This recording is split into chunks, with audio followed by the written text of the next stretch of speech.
Hola muchachos, ¿cómo están? La clase del día de hoy viene siendo en la unidad 3, donde vamos a ver las distintas etapas de la historia del pueblo de Israel, su cronología y de qué siglo a siglo fue cada etapa y cada proceso de esta línea de tiempo y esta cronología. Ok muchachos, pasamos a lo que es la cuarta etapa, cuando hablamos de los primeros reyes, Saúl y David. Al final de la época de los jueces, el pueblo pidió con insistencia tener un rey como las otras naciones vecinas, para vencer definitivamente a los filisteos, su enemigo más poderoso. Dios lo aceptó y el profeta Samuel ungió a Saúl para que fuera el primer rey de Israel. Durante los primeros años de su reinado, Saúl le fue fiel a Dios, pero después se volvió codicioso y mentiroso y Dios le retiró su confianza. Al morir Saúl, el pueblo de Israel necesitaba un nuevo rey, fuerte para la guerra y de corazón noble y recto para obedecer los mandatos del Señor. Como David había sido ungido por Samuel, ancianos de todas las tribus fueron a buscar a David y le coronaron el rey de toda Israel.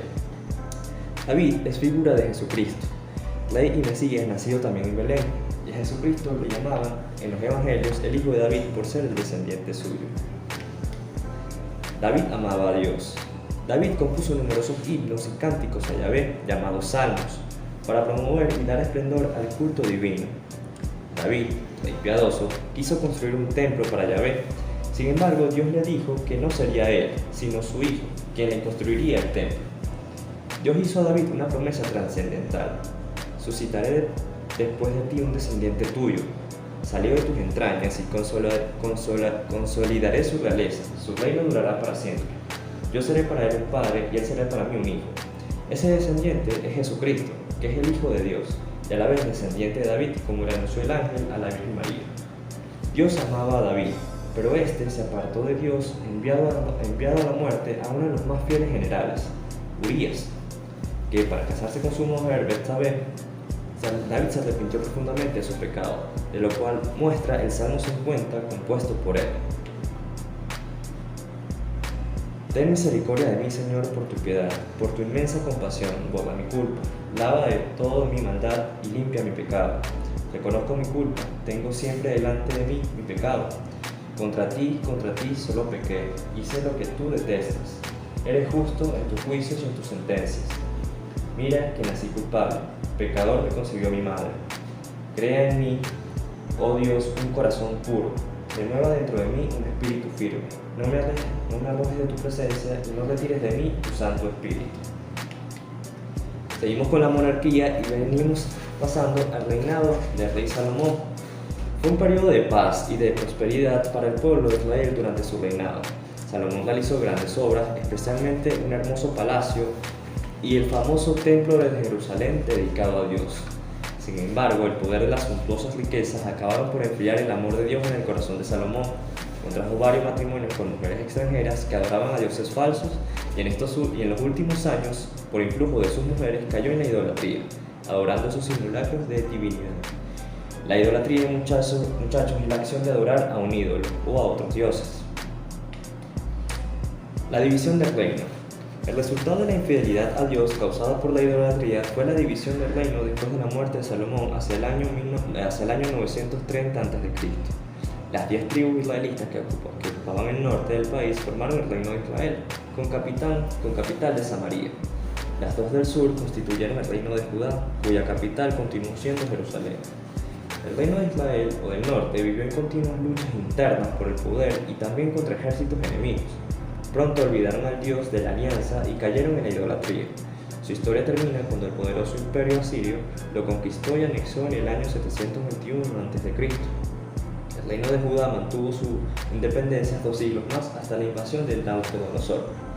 Durante toda esta etapa, Dios envió con frecuencia profetas, hombres elegidos por él para hablar en su nombre, que denunciaban públicamente los valores del pueblo y de sus leyes, la idolatría, la injusticia y la corrupción. Anunciaban los castigos que se acercaban por no haber sido fieles a la alianza. Los profetas también hablaron de la futura venida del Mesías que liberaría definitivamente al pueblo de Israel. Los más destacados en esa época son Elías, Eliseo, Isaías y Jeremías. Pasamos muchachos a la quinta etapa, que es el destierro a Babilonia. En el siglo VI a.C., un nuevo imperio había sucedido a los asirios en la zona, el Imperio Babilónico. Hacia el año 586 a.C., el rey Nabucodonosor invadió Jerusalén, destruyó su templo, incendió la ciudad y se llevó al rey y a miles de personas desterradas a Babilonia, la capital de su imperio.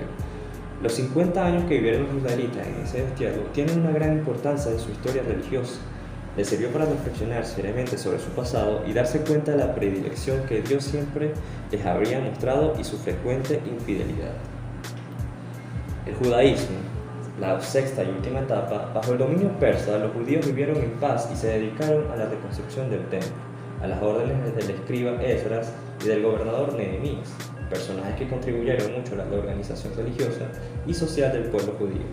En este periodo, que se conoce con el nombre de judaísmo, quedó muy fijada la práctica de la religión judía con expresiones religiosas que llegan hasta nuestros días.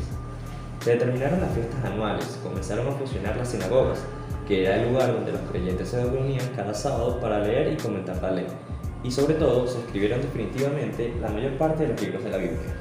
Todas estas invasiones y destierros que has ido viendo provocaron la dispersión de muchos israelitas por diversos países del Mediterráneo. Este fenómeno se denomina diáspora. El poder de los persas en Palestina fue sustituido por el dominio del imperio helenístico de Alejandro Magno en el año 333 a.C. Uno de sus sucesores en el poder, el rey Seleucida, Antíoco IV, saqueó el templo de Jerusalén y quiso obligar a los judíos a renunciar a su fe y a adorar a sus dioses. La resistencia judía fue heroica. Muchos murieron como mártires de su fe y otros, encabezados por Judas Macabeo, se enfrentaron militarmente a los griegos hasta conseguir una independencia en el año 167 a.C. Pero los continuos desórdenes y las luchas internas acabaron provocando la llegada de las tropas del Imperio Romano, la nueva gran potencia del Mediterráneo, que convirtieron Palestina en una de sus provincias. Los romanos impusieron un rey que estuviera a su servicio, Herodes el Grande. Es entonces cuando vino al mundo el Mesías Salvador que había anunciado los profetas. Ok, muchachos, hasta aquí llega la clase de hoy. Vamos a continuar la siguiente semana. Pero estén bien, saludos. Ok, muchachos, esto fue todo el día de hoy, de esta clase. Por favor, revisen cada material de apoyo, cada lámina, las diapositivas, el material de apoyo que está en el aula. Muchas veces se van por distintos medios de internet, todo está aquí en el aula virtual de la materia, muchachos. No hace falta, de verdad, que investiguen por otros lados. Pueden rellenar información, no pasa nada. Pero, por ejemplo, a la hora del cuestionario es importante que revisen con detenimiento cada fragmento de la historia que les puse en el aula. Entonces, lean bien, estudien y espero que salgan bien en el cuestionario. Esta fue la clase del día de hoy. Esta fue la unidad 3, que es toda la historia del pueblo de Israel. Y bueno, espero que les haya gustado y espero que salgan muy bien. Bueno.